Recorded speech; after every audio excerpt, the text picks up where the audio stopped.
Welcome to the video.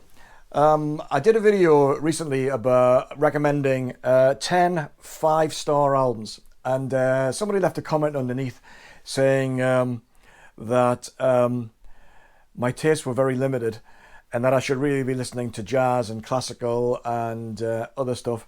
Well, over there is from about here onwards, probably about 3 or 4,000 classical albums. I've been collecting classical music since 1974, and if I did a tour of the collection or the music library, you would find that there's several hundred jazz albums, several hundred soundtracks, and many else, and loads of other things anyway. So I thought I'll do today a bit of a random selection. It's probably going to be rock or pop music, popular music. I'm not going to go into the classical. I'm going to pick half a dozen random selections out of this part of my library here, and it's worth saying actually, this is where I keep my duplicates or the stuff I buy in second-hand shops, usually very cheap.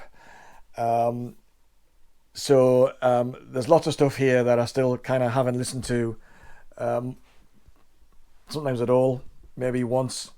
Or whatever, but there's some that are fairly well known. So I'm just going to pick half a dozen kind of at random, see what I come up with. So here we go.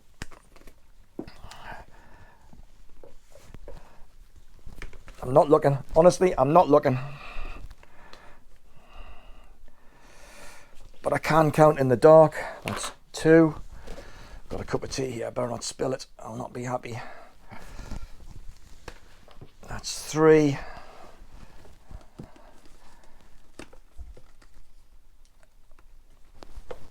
4.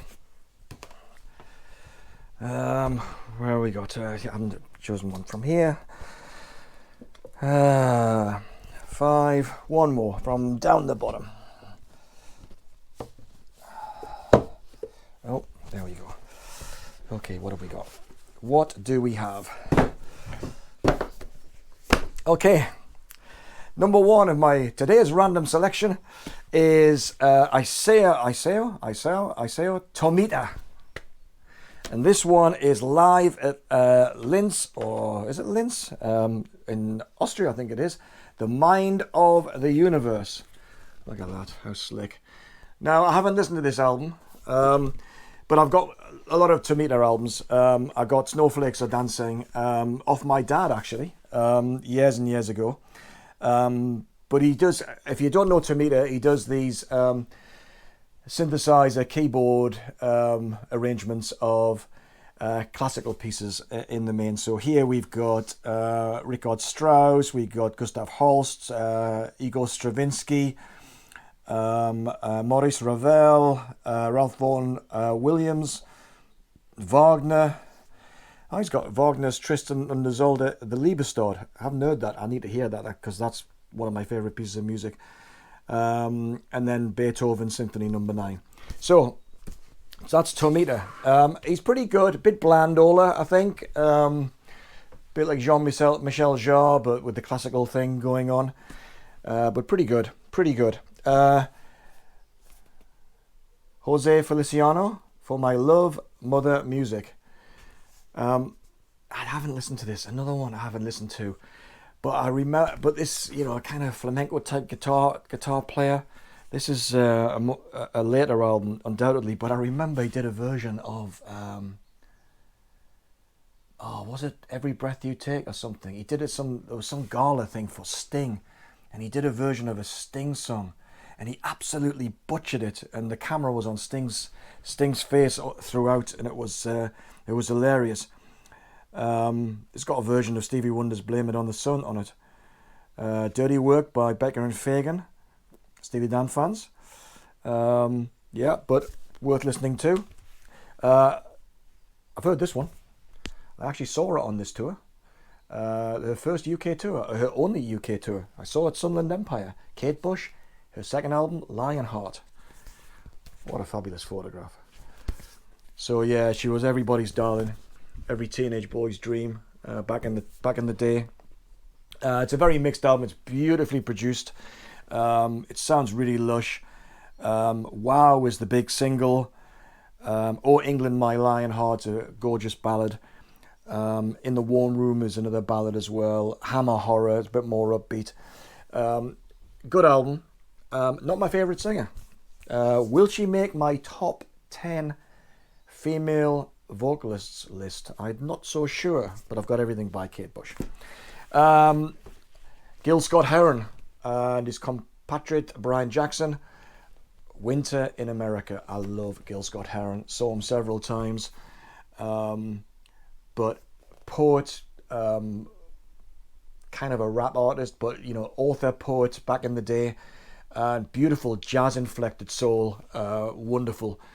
This has got the hit single "The Bottle," so that was played in nightclubs all the way through the 70s. H2O Gate Blues,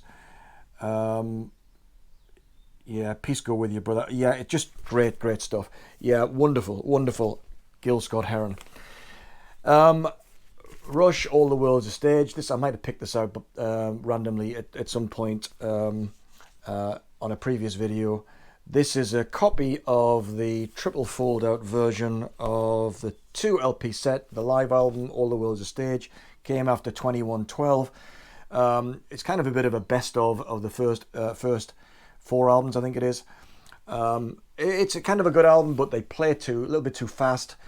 Geddy Lee's voice is a little bit too high pitched and at the limits of his range, so it's kind of a bit ragged, to be honest with you. It's not my favorite Rush album. And finally today, Johnny Winter and the live album, one of the first blues rock albums I ever acquired. I did sell it at the end of the 1970s because I wasn't listening to it very much, so I've picked up a couple of copies since. But this is produced by Johnny Winter and Rick Derringer, who's this guy here, who's a great guitarist as well, great session musician. But this has got Good Morning Little Schoolgirl, Jumpin' Jack Flash, a rock and roll medley of Great Balls of Fire, Long Tall Sally, whole lot of shaking going on, Johnny Be Good.